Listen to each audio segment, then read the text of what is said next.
Good day everyone, maayong gabi, maayong adlaw, unsa man diha sa inyo karon ug asa magka sa Bohol. I am Eliza Jane Poria, base HM 3A from Bohol Island State University, main campus.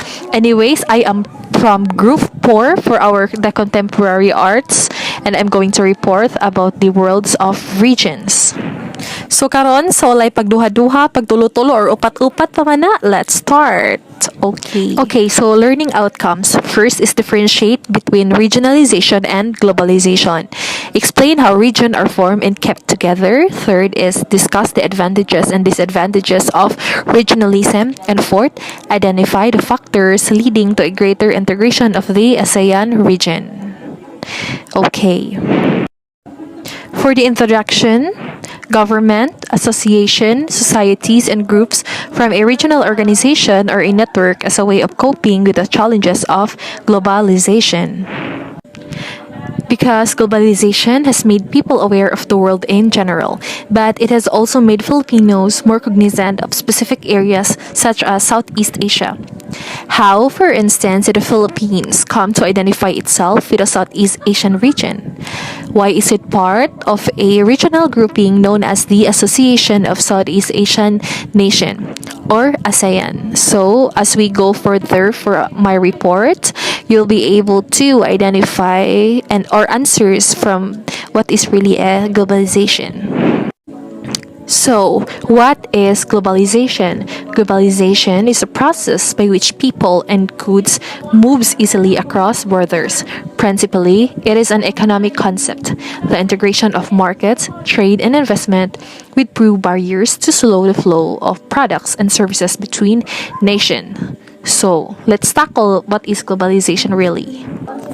So, in simple terms, globalization refers to the process to promote interaction between people in different countries of national and cultural resources.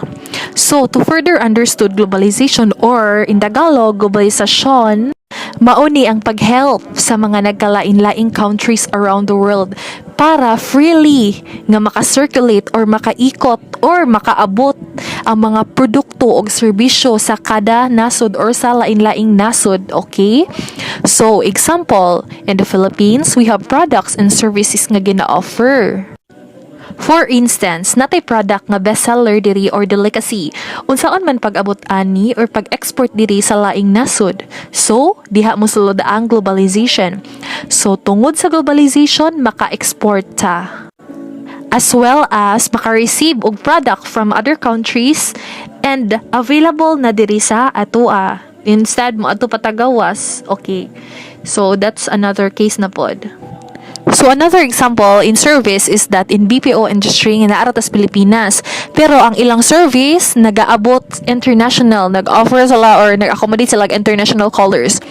Diba, bisan naara tas Pilipinas, ang service nato abot sa pikas kalibutan. It's because of globalization, the technology. So, same ra na imong pagpangitag of ikaw nga local or Filipino native and nakamit ka og foreigner nga example from US, and voila, nalibot ni mo ang kalibutan, char.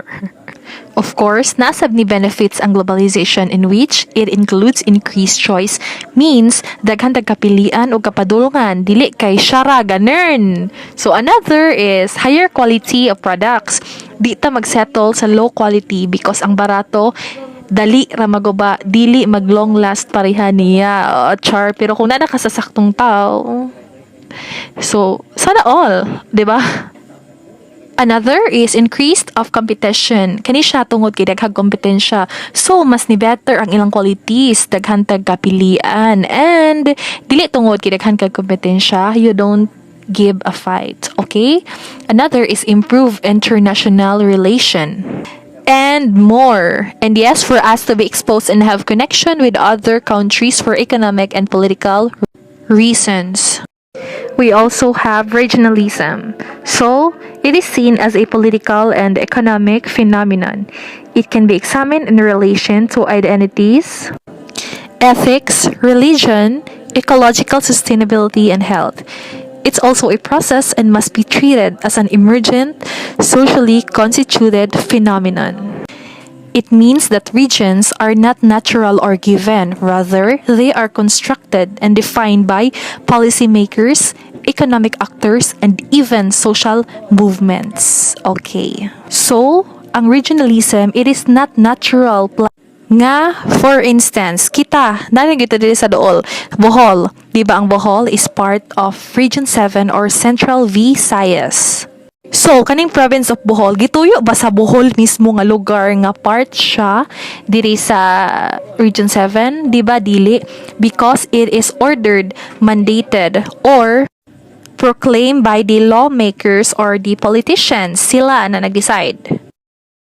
What is region? Region are a group of places located in same geographically specified area or an amalgamation of two regions or a combination of more than two regions organized to regulate and oversee laws and policy choices. So, when we say regionalization, it refers to the regional concentration of economic flows. So, it's very understandable. Regionalization is the process of dividing an area into smaller segments called regions. Example, division of nations into state or provinces. So just like in the Philippines, naatay 13 ka region in which ang katong di ba daghan man kaayog mga provinces ang Philippines. So gidivide sila og kanang regions. Mao na siya ang process gitawag og regionalization ng isa ka dako nga lugar gipang part sila into smaller. From the perspective of a country, it is on how to divide a few first-level regions in the range of the country.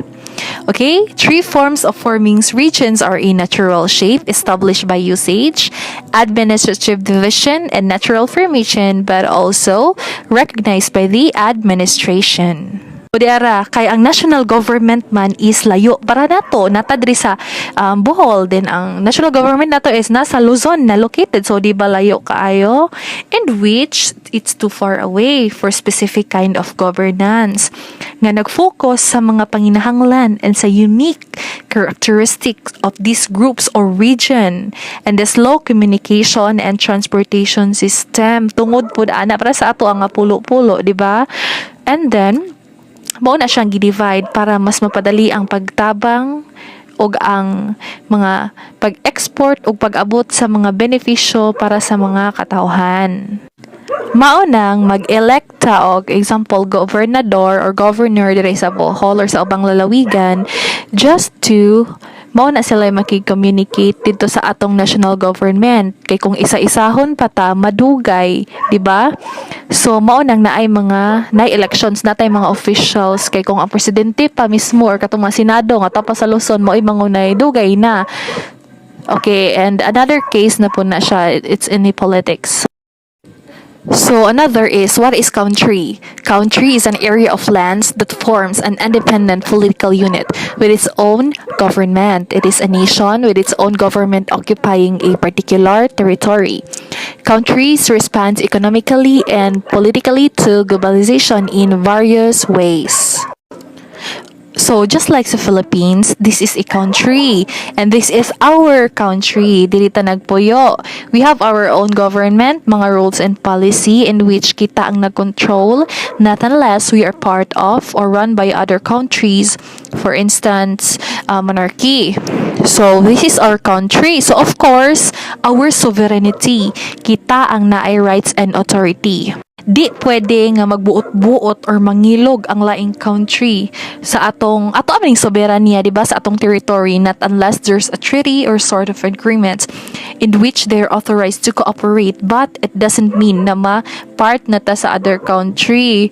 Sorry, not sorry. Wala na ta sa mga 19th century wherein also ang colonization, but there's a colonization now. Example ana is na-colonize ta sa fashion or sa trend, but kanang mga old fashion na mangilog og mga place magigira or go but ay na pod na oy, we promote peace, di ba? Diplomacy na lang.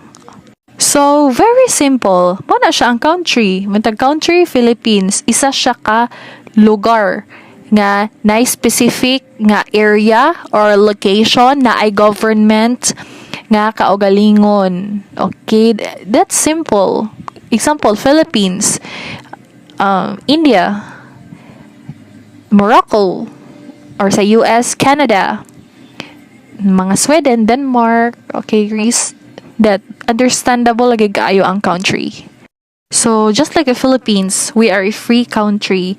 So, ang country, magani nga Pilipinas, free, ikaw pa kaha. So, kung dili ka free, naghulat rin ka sa word nga pinapalaya na kita. Char, kuya wo. Rag true, may pa mag-module charis. Pero nindot magiging pa ng free country, bisag kita good nga tao. Kailangan ginatog freedom. Natay kalayaan. Diba? So, that's all guys for my reporting. Salamat, thank you kamsahamnida. Sawadika.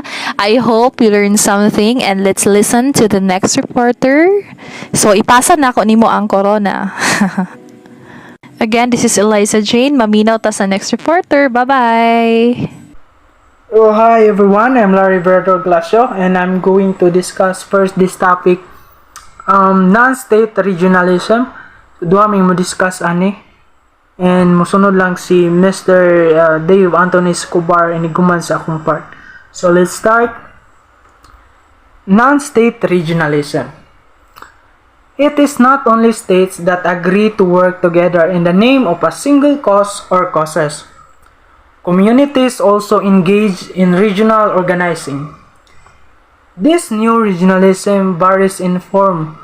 They can be tiny associations that include no more than a few actors and focus on a single issue. Or huge continental unions that address a multitude of common problems from territorial defense to food security. So kaning new regionalism is nagbari lang ni siya sa mga asosasyon like mapadako man na or gamay, basta nag-focus lang na sila sa usa ka issue or problem.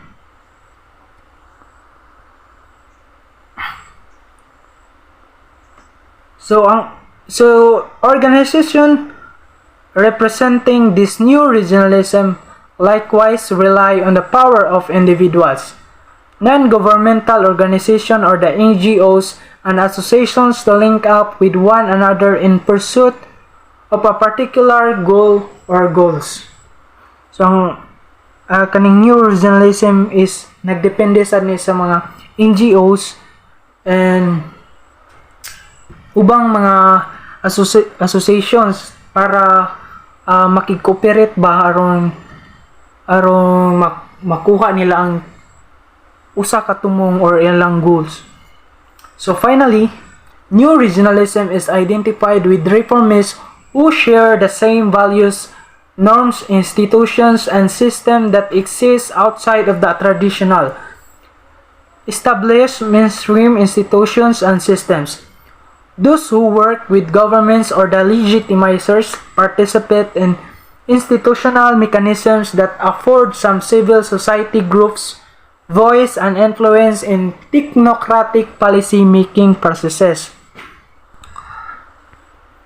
In South America, left-wing governments support the hemispheric social alliance's oppositions to the North American Free Trade Agreement or the NAFTA, while members of the Mesa de Articulación de Asociaciones Nacionales it reads the NGOs, the America Latina y el Caribe, or the Round Table of National Associations and Networks and NGOs in Latin America and the Caribbean.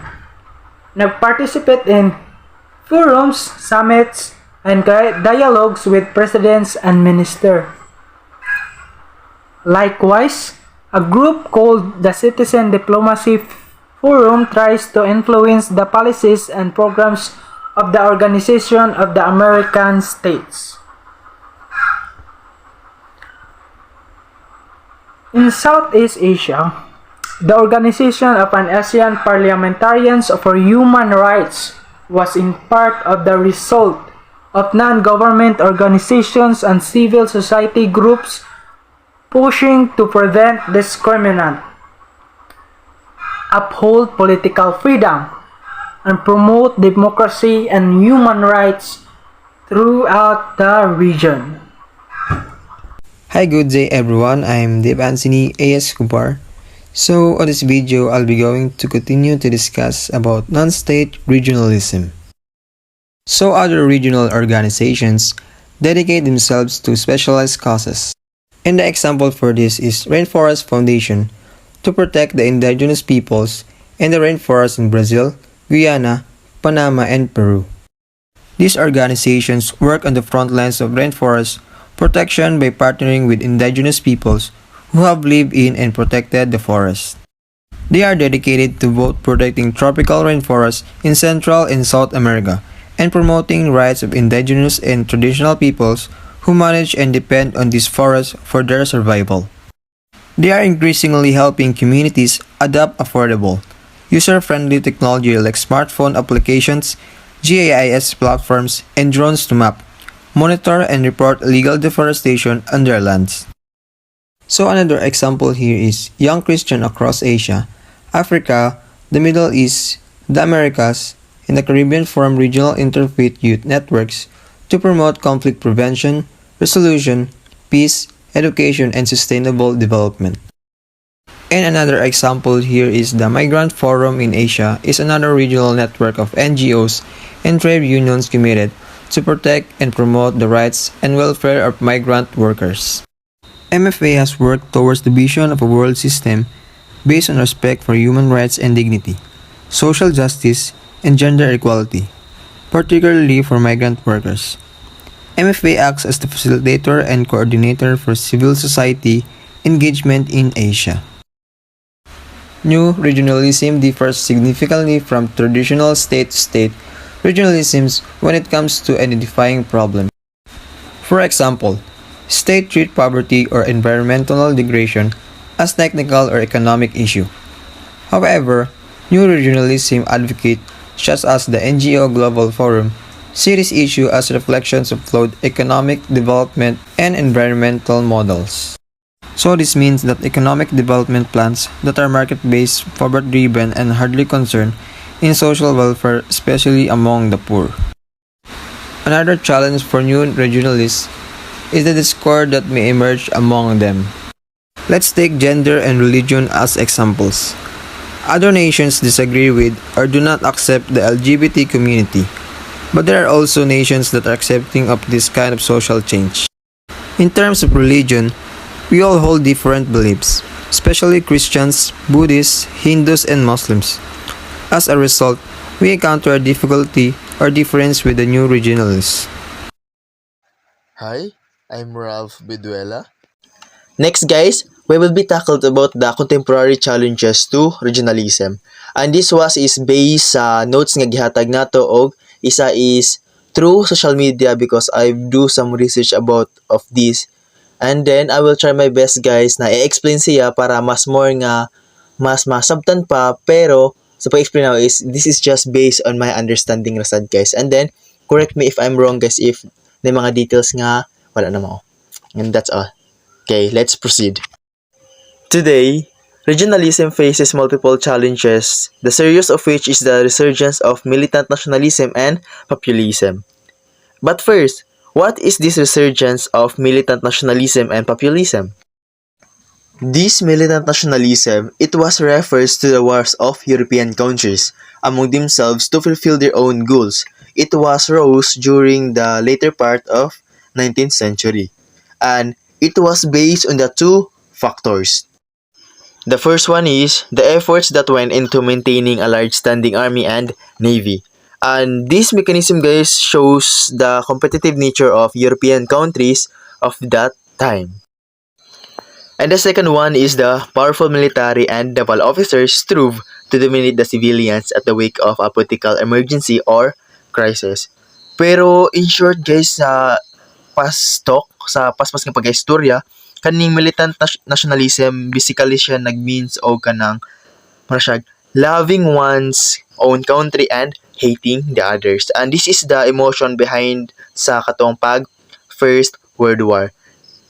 Kaning loving one's own country and hating the others. Mararaga pa na mag-uyab guys. Uyab-uyab na sad. Kaning sarot. Stop na wey. Ampay mo ha.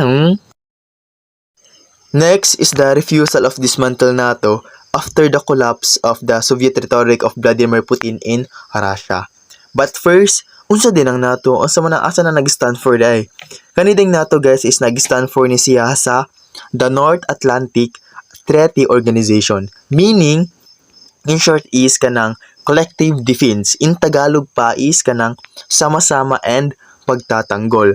And it was founded in 1949 and it is a group of the 30 countries from the Europe and the North America that exist para protektahan nila ang ilang people and territory sa ilang mga miyembro.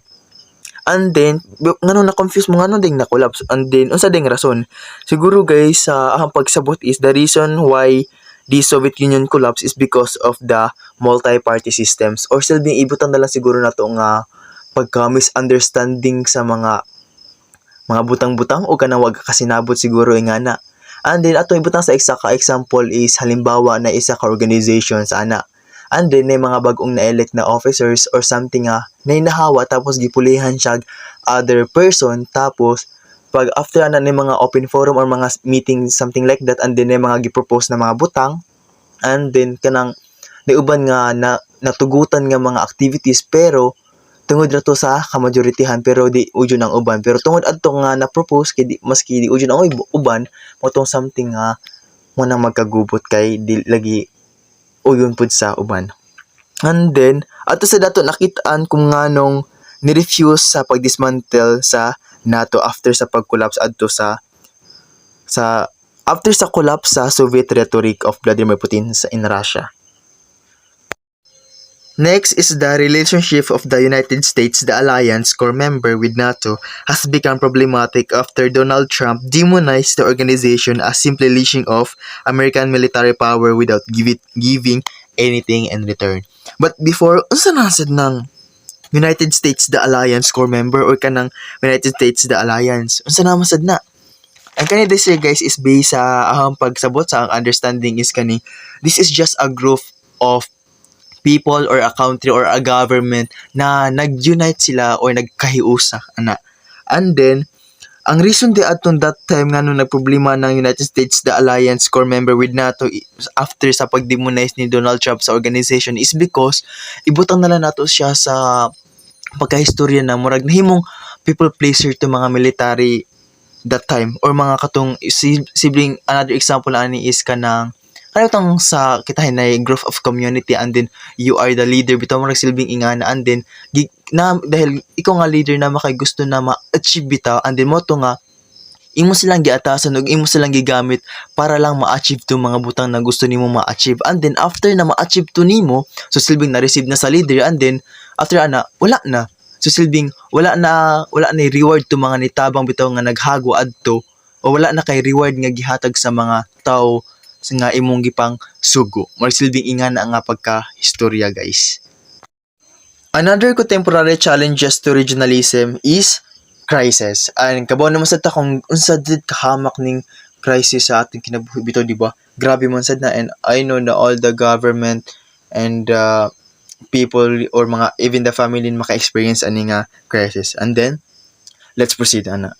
The most crisis-ridden regional organization of today is the European Union. The continuing financial crisis of the region is forcing countries like Greece to consider leaving the Union to gain more flexibility in their economic policy. So grabe din guys no, alang-alang lang na nakay mahatag nga ayuda sa imong gisakupan is kinahanglan din nga na ay magsakripisyo alang sa kaayuhan sa isa ka butang. So grabe din sad na. And because of that guys, ang anti-immigrant sentiment and the populist campaign against Europe have already led to the United Kingdom voting to leave the European Union in a move that has termed the Brexit. So unsa naman sa ning Brexit? Unsa na pasabot sa daan ni? Kaniding Brexit guys, this is an abbreviation of two English words, the Britain and exit. It refers to the withdrawal process of the United Kingdom from the European Union. So sabotable naman siya nga na pag-withdrawal o kanang pagbuwag di ba nga na ano daman ng buwag-buwag. So sa overall na lang guys siguro sa kanang gikan sa the most crisis-ridden taman sa kaning Brexit is ato na lang siguro siyang i-relate into the real life na lang siguro. Just like example as a kita mga person, kanang maski maayo imong tumong bitaw alang-alang sa kaayuhan sa imong mga ginsakupan, dili day gyud nato madinay nga naa day jud say mag-suffer og naa day puy kanang magkalisod tungod sa atong gipanggama nga desisyon bitaw ni ngana. Maong another sa dana is kung gusto nato nga malikayan to o gusto nato nga murag silbing na tay freedom ginagmay or na tay freedom di jud ginagmay na jud tay freedom is kinahanglan day jud natong bubuhi sa usa ka butang alang-alang kung gusto man nato nga makabuot ang atong mga gusto nga makabuot.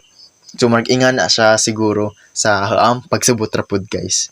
Ug ahang na-realize and then mura naman siya po sa ingana ang gipa igo bitaw ani old nga kani mga gihisgutan is mag-ingan na siya ang gustong tumunga na bitaw.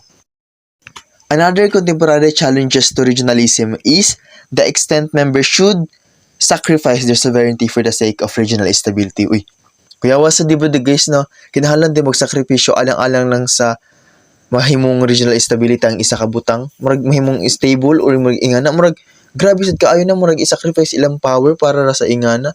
Murag mawat ana siya freedom mo nang ang isa ka rason ang ASEAN member ni disagree ana. Kalinga gyapon sila disagree kay di sila mosugot nga na kay murag makuha ang imong freedom, ang imong power. So kung atong i-relate guys sa in real life kay gusto mo jud mo ani makarelate tanan kini abot sa uyab-uyab.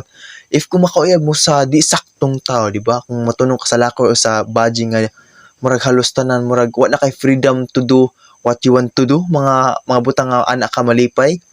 Kana murag every time you do is every time mo asa ka need update tapos murag di nakakahimo sa gusto nimo murag silbing na ay murag silbing pugnan ka ba murag nay barrier sa ingana murag lain sad di ba mo nang wa sila ni sugot ang ASEAN members ana maong ni disagree sila. So let's continue.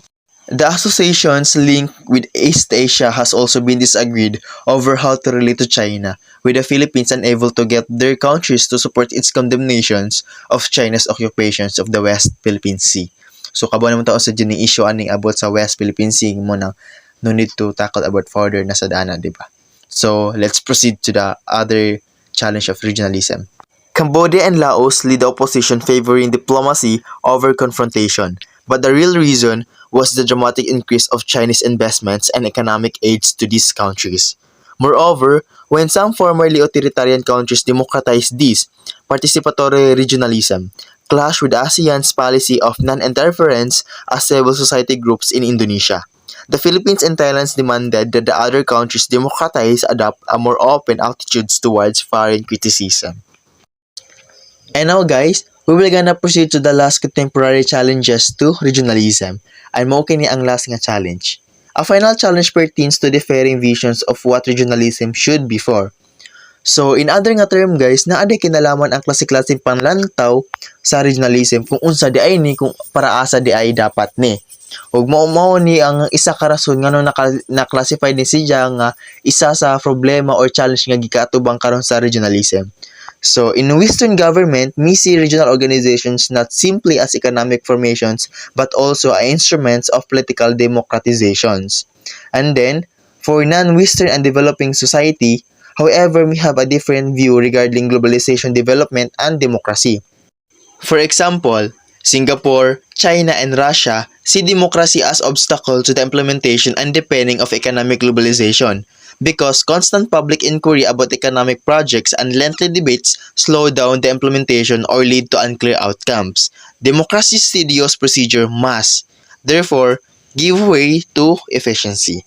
And that's all the contemporary challenges to regionalism.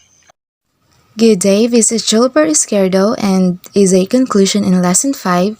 It's all about the world of regions, and I'm pretty much sure that you already have learnings about this topic because my co-reporters had already done their part by mentioning the information about the subtopics, which is the countries, regions and globalization, the non-state regionalism, and the contemporary challenges to regionalism. In addition, let me give you some key points about this topic, and the first is the countries will find it difficult to reject all the forms of global economic integration. The second, it will be hard for countries to turn their backs on the regions. And the last is, The future of regionalism will be contingent on the immense challenges in global politics that will emerge in the 21st century. Official regional associations now cover vast swaths of the world. The population of the countries that joined the Asia-Pacific Economic Council, or APEC, alone comprised 37% of the world's population in 2007.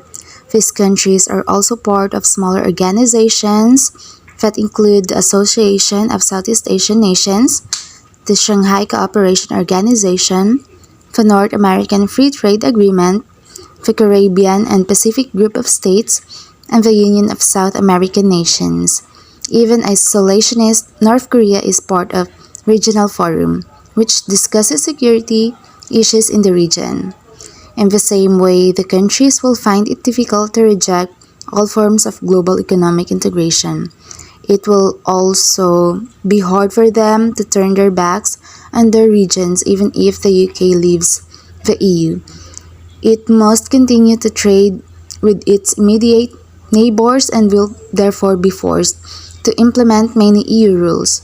None of this is to say that regional organization will remain unaltered.